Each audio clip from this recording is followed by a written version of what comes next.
pour l'entretien de la Khalifa en français, c'est au début de la vidéo, jusqu'à la 14e minute.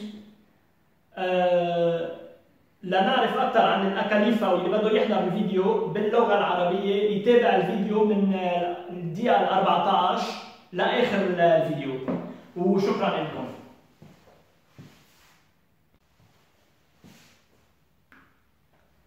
Bonsoir. Aujourd'hui, on va parler un peu de la Khalifa. J'ai la Khalifa wilkesiana, la Khalifa wilkesiana verte et la Khalifa Isvida. Bon, c'est trois variétés que j'ai. Bon, en fait, la Khalifa Isvida, ou connue sous le nom de queue de renard ou queue de chat, il y en a plusieurs noms.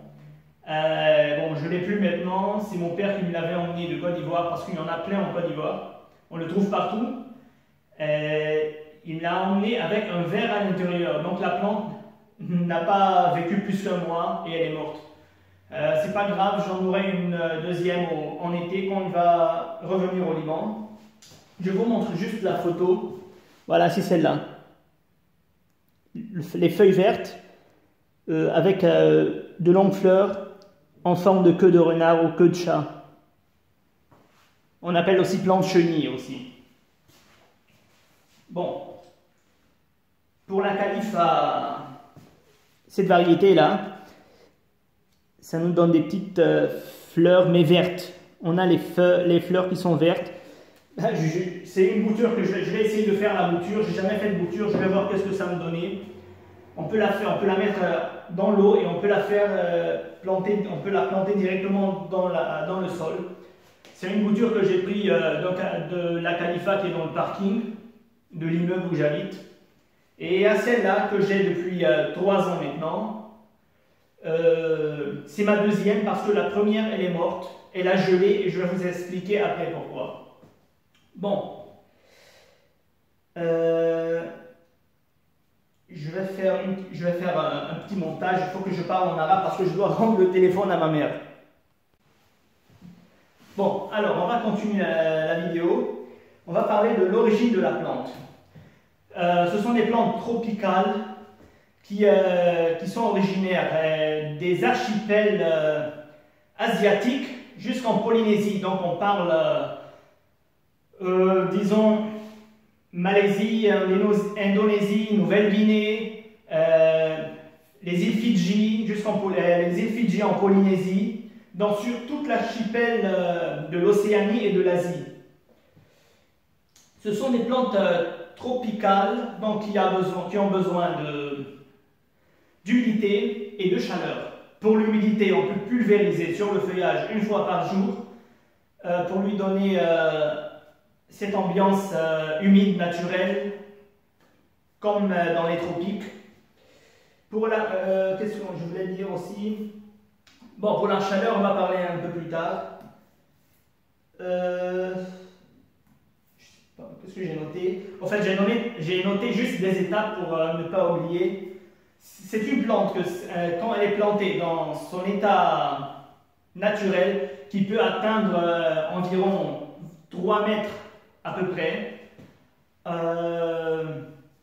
Bon, pour l'arrosage de la plante, disons, moi personnellement, je l'arrose en été, une fois chaque 3 voire 4 jours, et en hiver, une fois par semaine, voire un tout petit peu plus, tout simplement parce que le feuillage ne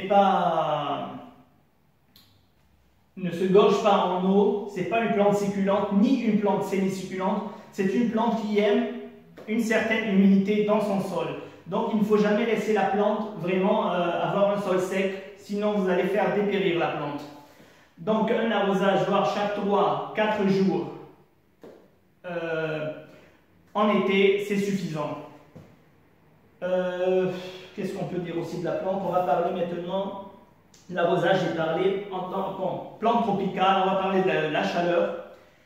C'est une plante qui aime la chaleur, donc il ne faut jamais l'exposer à moins de 15 degrés. Dès que la température chez vous atteint les 15 degrés, il faut faire entrer la plante, bien sûr à la lumière, ou alors si vous êtes à Beyrouth, là je suis à Beyrouth, donc la plante ne risque rien, elle est au balcon, et voilà.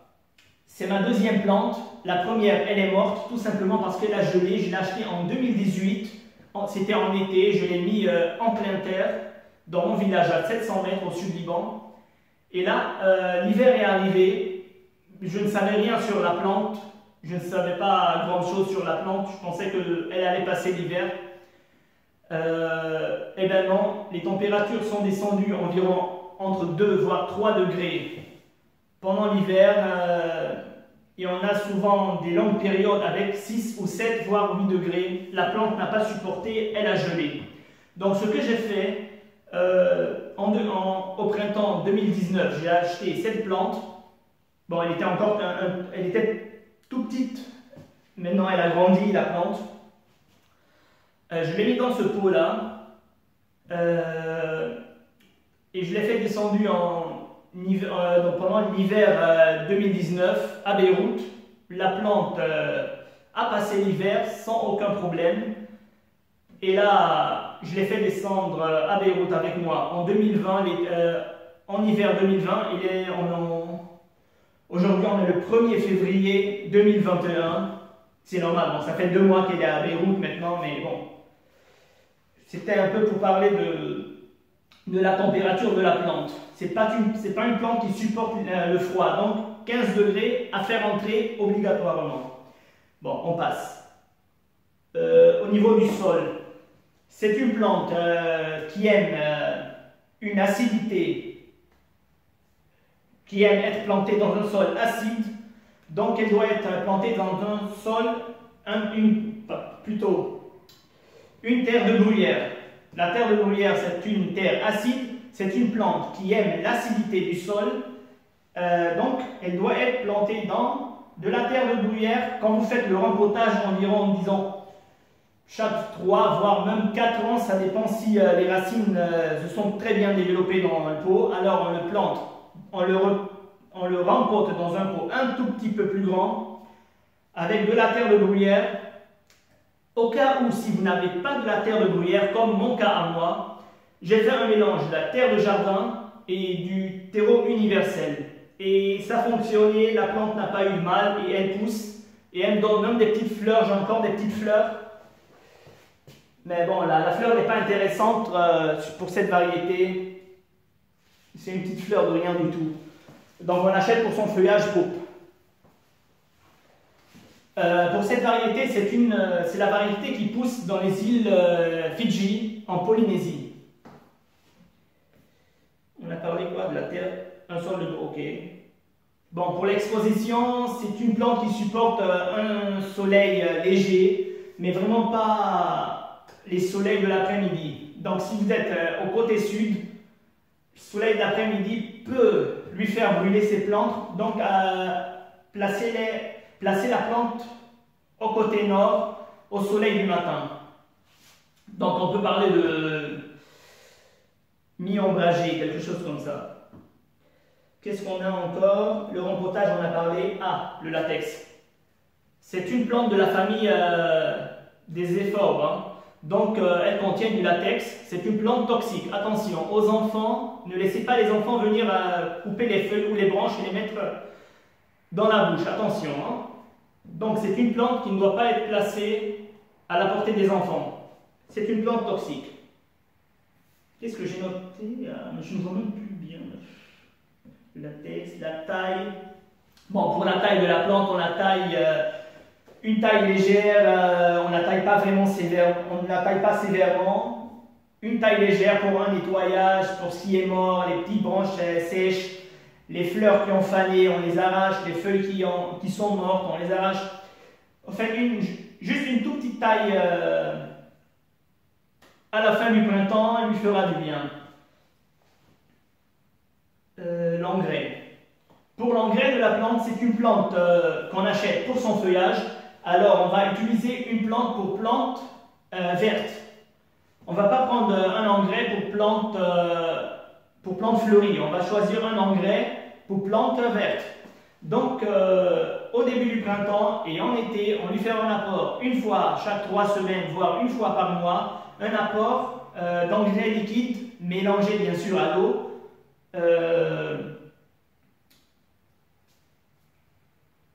d'engrais liquide, mais non, j'ai oublié ce que je voulais dire.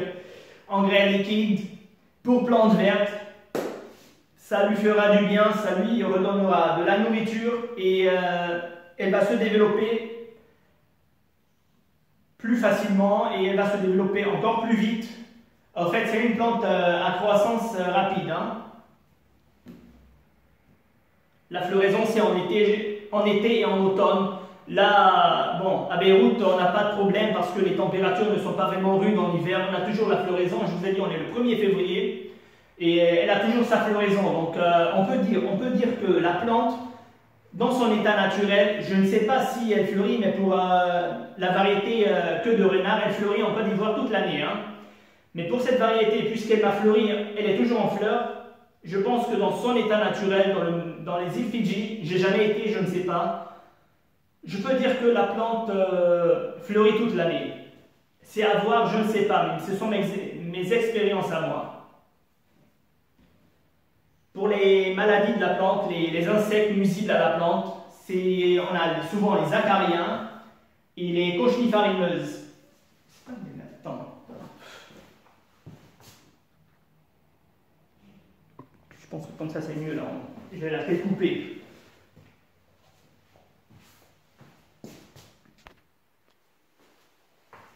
Voilà, comme ça c'est mieux. Bon, pour les acariens, ce sont les araignées rouges. La plante, c'est une plante tropicale qui a besoin d'humidité, donc il n'y a aucun risque de pulvériser de l'eau sur son feuillage. On pulvérise une fois, 2 voire 3 fois par jour si la plante est attaquée par les acariens, de l'eau sur son feuillage, tout simplement pour lui donner une humidité que la plante va aimer et que les acariens détesteront et finiront par dégager de la plante. Elles vont foutre le camp et pour ne pas utiliser juste du pesticide, quoi. Moi, je suis contre le pesticide et les produits chimiques. Je le fais au naturel. Pour les acariens, pour les araignées rouges, pour les cochenilles farineuses, c'est simple. Avec un coton-tige, j'en retire tout simplement, ou un morceau, un cure-dent, n'importe quoi. Moi, j'utilise un coton-tige. On retire les cochenilles farineuses, on prend de l'alcool et on pulvérise à la place où était la cochenille et c'est tout. Qu'est-ce qu'on va parler? Pour la multiplication, voilà, je parlais de la multiplication, j'ai dit je vais faire une bouture. On peut le faire directement en plein sol ou alors laisser dans de l'eau jusqu'à l'apparition des premières racines. Bon. J'ai parlé de tout ce que j'ai noté. Donc je vais faire la bouture là, je vais voir.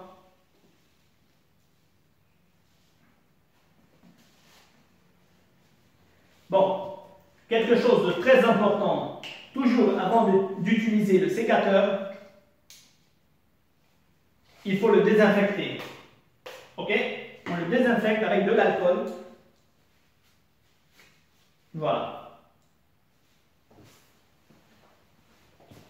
Bon, ce que je vais faire, je vais sélectionner, disons, une là. Je vais sélectionner encore, disons, une deuxième, juste là. Voilà. Et ce qu'il faut faire, c'est retirer tous les feuilles. Ne gardez pas les feuilles, ça ne servira à rien. Il faut débarrasser la plante de ses feuilles. Voilà. Bon. Bravo.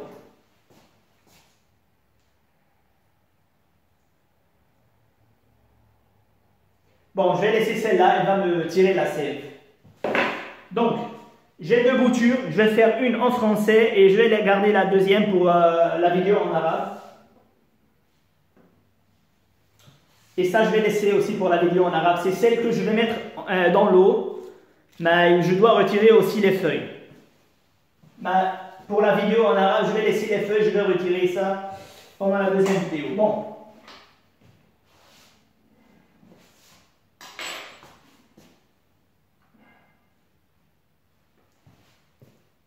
Il faut utiliser un terreau spécial bouturage, tout simplement parce que c'est un terreau qui n'est pas riche en engrais pour éviter les risques de faire brûler les nouvelles petites racines.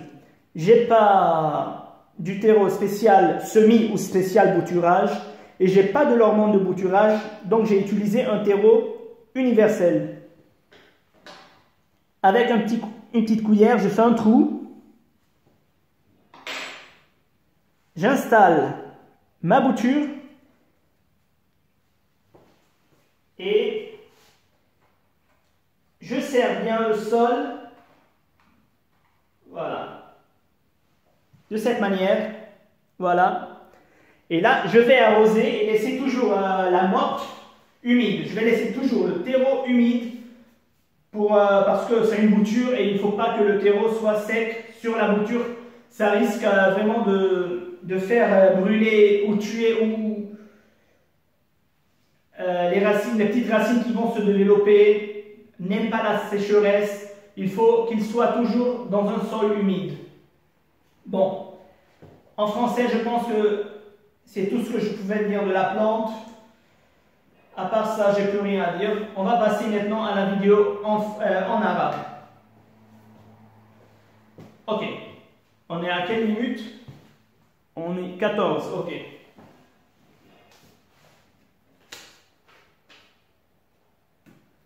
مرحبا. اليوم بدي احكي شوي عن الاكاليفا. اكاليفا ويكيزيانا حكيت عنها ما حيرجع عيد. هلا بدنا نحكي شوي عن الاصل تبع هيدي البلانت. هيدي اصلها بتبلش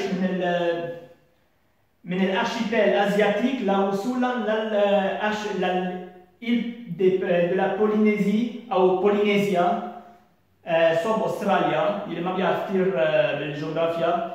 هي الارشيبيل هي يعني مجموعه جزر، يعني عم نحكي عن الجزر تاعول اسيا وصولا لبولينيزيا، يعني عم نحكي عن نوفيل غيني، عم نحكي عن اندونيسيا، ماليزيا، وشو عندنا كمان؟ يعني كل الجزر تبع جنوب اسيا وصولا لبولينيزيا. هلا هيدي الفاريتي بالذات تجي اصلا من الجزر تبع فيجي ببولينيزيا تقريبا صوب استراليا. هيدي كنا عم نحكي عن الاصل شوي تاعولها. هيدي نبته استوائيه بدها رطوبه وبدها شرب. يعني لما بنحكي عن رطوبه بنمتص تقريبا مره باليوم شويه مي على الورق تاعولها لنعطيها هيدا الجو الرطب. بالنسبه للحراره ممنوع تنحط هيدي البلانت على حراره اقل من 15 درجه. اول ما توصل الحراره عندكم 15 درجه فوتوها دغري على للبلانت لجوا على حد شباك. هيدي النبته بتحب شويه الشمس، يعني الشمس تبع الصبح ما بتعمل لها ولا اي ضرر، بس ما تحطوها بالشمس اللي تبع بعد الظهر بتكون كثير حاميه ممكن تحرقوا لها ورقها. هلا انا حطيتها على شمس تبع الصبح، عندي تقريبا بتضرب عليها بالجنوب الصبح ساعتين شمس، بس بعد الظهر بتضل على الضوء ومش على الشمس. هلا هيدي وحده ثانيه اشتريتها من 2019، اول وحده اشتريتها ما كنت اعرف كثير عنها لهيدي الشكله. حطيتها بال 2018 بالصيفيه، اشتريت وحده حطيتها بالارض، زرعتها على 700 متر بالجنوب لبنان. فجأة اجت البرد، نزلت الحرارة تقريبا 2 أو 3 درجات. لفترة معينة كان في عاصفة وقتها وثلجت ورجعت طلعت الحرارة بين 7 ل 8 درجات تقريبا شي شهر. يعني اللي بدي اقوله انه هيدي البلانت ابدا ما بتحب البرد، لانه اللي حطيتها بالارض على هيدي الحرارة اللي تحت ال 15 ماتت الشتلة، ما تحملت هيدا البرد. شو عملت بالربيع 2019 اشتريت وحده ثانيه حطيتها ببو، وبالشتويه نزلتها معي حطيتها ببيروت على البلكون. ببيروت ما في اي مشكله، هلا هي موجوده ببيروت على البلكون وما في ولا اي مشكله، وعم تعطيني ورده تعولتها. بنحكي عن الورد بعدين، عندي شيء ثاني بدي اقوله. وهيدي نحن هلا اليوم باول شهر 2، اول فبراير يعني 2021، وانا نزلتها اول ما بلشت الشتويه بال 2020، حطيتها على البلكون صار لها شهرين وما صار لها شيء بلانت. بس ابدا ما تخلوها تتعرض للبرد تحت ال 15 درجه، تقتلوها للشتله. قلت لكم اول وحده ماتت عندي، هلا هي عمرها 3 سنين، صار لها 3 سنين عندي، اشتريتها كانت اصغر بس كبرت هلا، لانه عم بحميها من البرد، بعدها عايشه و مكفي حياتها. بدنا نحكي عن الطول تاعولها. هلا هي اذا كانت بالارض بالبلدان تاعولها الاصليه، يعني عم نحكي عن الجزر تبع اسيا وبولينيزيا، ممكن هيدي الشكله توصل طولها ل 3 امتار تقريبا. هلا حتى لو ببيروت حطيتوها بقلب الارض توصل ل 3 امتار، لانه انا شايف منها ببيروت واصل تقريبا مترين، وصلت تقريبا مترين هيدي الشكله. الابوزاج بدنا نحكي شوي عن السقايه. هيدي النبته بتحب المي، فلازم نسقيها. انا شخصيا بسقيها لانه بعرف المنطقه تاعولتي، بسقيها تقريبا مره كل 3 ايام، مره كل 4 ايام بالصيفيه. بالشتويه بسقيها مره بالجمعه او اكثر شوي، يعني مره كل 8 ايام حسب اذا نشفت الارض ولا لا. بتاكد دائما انه نشفت شوي الارض على 3 4 سم، اصلا ببين على النظر. وبرجع بسقيها عن جديد، منشان انه اذا الارض كانت بعدها رطبه جيتوا انتم سقيتوا، اذا كان في كثير مي بقلبها وجيتوا سقيتوها، حيصير عندها زياده مي بارضها، حيستخلق فطريات حتهري لها شروشها وحتموت الشتله. فلازم ننتبه شوي على المي، بس مش لازم نترك النبته تيبس كليا. الارض تاعولها لازم يكون عندها شويه رطوبه بقلبها، مش لازم تيبس، لانه النبته بتحب المي. منا نبته سيكولونت، منا الوي او كاكتوس. تروبيكال حكينا انه هي نبته استوائيه وبدها على الحراره، كان حاططها هون. السول ومبوتاج يعني الارض لنرجع ننقلها. هيدي الارض، هيدي النبته بتنقل ببو اكبر شوي كل 3 4 سنين، حسب اذا الشروش تاعولها كبرت واخذت البو كلها، بننقلها على بو اكبر بتربه اسمها تير دو برويير. هيدي تربه اسيد، لانه هيدي النبته بتحب التراب الاسيد يلي فيها اسيديتي، فاسمها تير دو برويير. هلا اذا ما لقيتوا تير دو برويير مثلي انا، شو عملت؟ انا حطيت التراب تبع الجنينه خلطته مع تيرو يونيفرسال. تيرو يونيفرسال بيمشي على كل البلانتات، خلطتهم وزرعت البلانت. انا اشتريتها كان ببو اصغر، انا ما اشتريتها بهيدا البو، هيدا البو انا اشتريته وحطيتها بقلبها من تقريبا 2.5 3 سنين تقريبا هلا. فبعتقد سنة الجاي لازم انقلها على بو اكبر، اذا كان الشروش بعدها، اذا هلا بدها بكره بشوف انا شو بدي اعمل. مش موضوعنا. فمثل ما انا ما لقيت تير دو برويير، شو عملت؟ حطيت تراب تبع الجنينه مثل ما قلت لكم، خلطتها مع تيرو يونيفرسال وزرعتها، والنبته هلا مشي الحال وصار لها 3 سنين وعايشه وما اشبه شيء وعم تعطيني ورد. اصلا هي بعدها الورده عليهم. الاكسبوزيسيون حكينا عن الاكسبوزيسيون، يعني اذا بدها شمس ولا لا، ما عادش حاحكي فيها. الرابورتاج حكينا. لاتكس هيدي نبته من الفاميليا، من عائله الافوم، يعني بقلبها داخلها لاتكس. كل شيء نبته فيها لاتكس نبته سامه. هيدي نبته سامه بحياتكم ما تحطوها على تمكم او ما تزرعوها حد اولاد. الافضل تزرعوها بمحل او ببو اعلى، يعني ما يجي الولد يجي يشيل الورقه او الغصنه يحطها بتمه. هلا ما حتقتله، بس ممكن تعمل له حكاك وحساسيه. فهيدي نبته سامه انتبهوا منها. بور لا تاي، اوكي. لما بدنا نقصها، ما نبته لازم تنقص سيفيرمون يعني كثير. بنقص فقط كل شيء يابس، بنشيل الورق اليابس، بنشيل الورده اليابسه، الغصون اليابسين بنقصقصها، بنقصقص شوي بس نعطيها اكيليبر، ننقص منها مشان ما تكبر كثير. اذا ما عندنا محل. تقريبا هيدي بيعملوها باخر اخر الربيع، يعني بشهر 3 شهر 4 تقريبا. هلا انجري للغازيه للبلانت، هيدي الشغله ما بنشتريها كرمال وردتها، لانه الورده تعولتها مالنا مهمه، الورده تعولتها كثير صغيره، مش مبينه اصلا هي هون، بس مش مبينه كمان. شفتوا؟ مالنا مهمه، ف بيشتروها للجمال ورقها، للجمال تبع الورق تاعولها. فاكيد بدنا نستعمل انجري سبيسيال بلانت فيرت، مش انجري سبيسيال بلانت فلوري.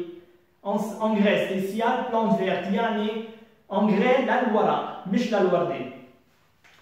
بالربيع وبالصيفيه بنضيف عليها مره كل 3 جماع، مره بالشهر بترابه. طبعا هيدي انجري ليكيد بيخلطوها مع المي وبيضيفوها عليها، ولنغذيها وليصير الورقه احلى، لتكبر ولتنمى احسن ولتعطينا ورد احلى. الفلوريزون هلا الفلوريزون هلا جبت لك الفلوريزون. حكيت عن الورده.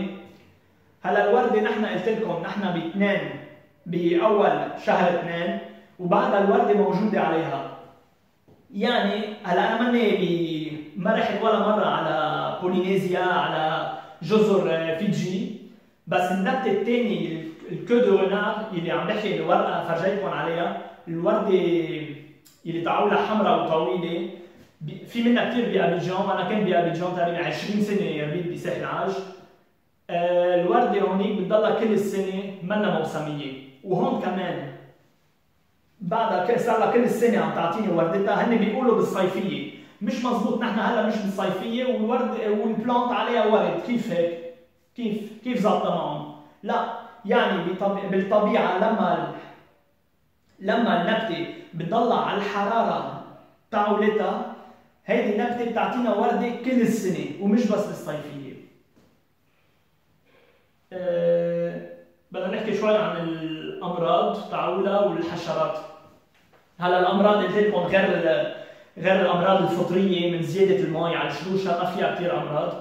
تجي عليها الاكاريان، الاكاريان اللي هي الاريني روج ولا اهيان. هيدي نبته استوائيه، ففينا نجي نحط مي على الورق تاعولها 3 أو مرتين أو 3 مرات بالنهار، بنطص مي على ورقها.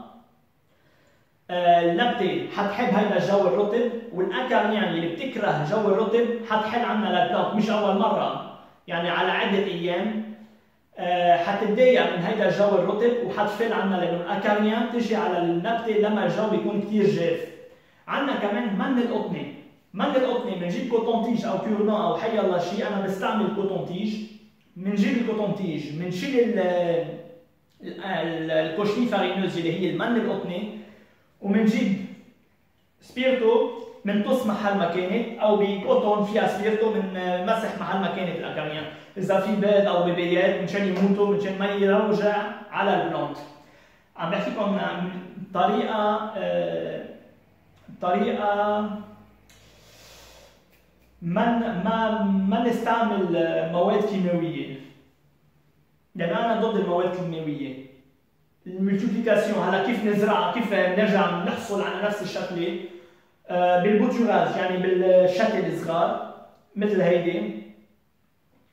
فينا نحطها بالماء ننطر لتعمل شروش، بس الشروش يصيروا انه تقريبا على 5 سم، انه قادره تمشي بقلب الارض. نرجع نحطها بالارض وبنكفي سقيتها، وفينا نزرعها دغري مثل ما بدي فرجيكم هلا بيستعملوا دائما لما بدنا نزرع بذر او بوتوراج او شقفه من البلانت تيرو سبيسيال سمي او تيرو سبيسيال بوتوراج. ليه؟ لانه هيدا التيرو خفيف، ما في بقلبه سماد وغذاء، لانه لما السماد والغذاء بقلب التربه ممكن تحرق لها الشروش اللي بعدهم كثير صغار تبع البوتور او تبع البذره، فبتقتلها للشكله. هلا انا ما لقيت، انا بستعمل دائما تيرو يونيفرسال، والتيرو يونيفرسال بيمشي الحال كمان. بنجيب شيء، انا جبت معلقه، بنعمل جورة صغير، بنجيب هيدي الشتله البوتور وبنحطها وبنكبس التراب عليها منشان نثبت التراب على الجذع تاعولها. وهلا بدنا نسقيها ونضلنا محافظين انه الارض تضلها رطبه، لانه كل شيء بوتور او بذره لازم الارض ما تكون جافه، ما تفقد المي تاعولتها، الرطوبه اللي بقلب الارض ما تتبخر، لانه الشروش الصغار ما بتتحمل العطش، فلازم تضل الارض رطبه. هلا هيدي الشتله بدي احطها بالمي، ما حازرعها بس ليكو كوشني فارينوز من قطنه، هيها شفتوا؟ سي دو لا كوشني فارينوز. دونك je vais l'écraser bien sûr, voilà, c'est terminé. Voilà. ماشي. هلا شو بعمل؟ بدي اقص كل شيء ورق، ما اترك ورق عليها لانه اصلا ما بتفيدها، تهلكها اصلا للشتله لانه بدها تصير تشرب مي هي، واصلا بعد فتره حتيبس الورقه، فبنقص كل شيء ورق. بس بدكم تعملوا بوتور، بس بدكم تعملوا شتله صغيره، قصوا كل شيء فيه ورق على البلانت. هيا حاعملها قدامكم.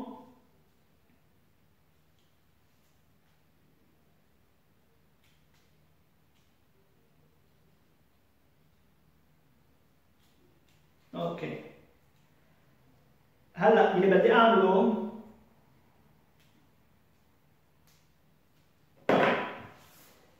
حاترك كم ورقه صغيره، هيدي تير سيف بسموها، بتشد السيف تاعول البلانت.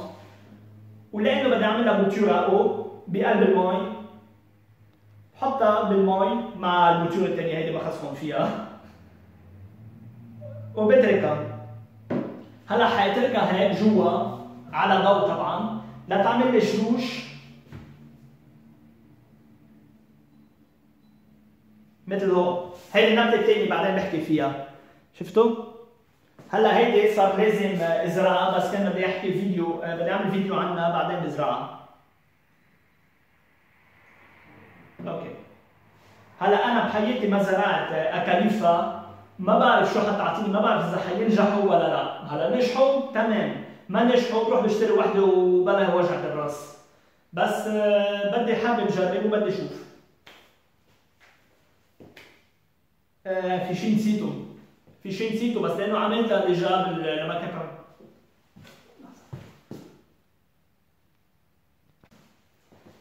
مرحبا.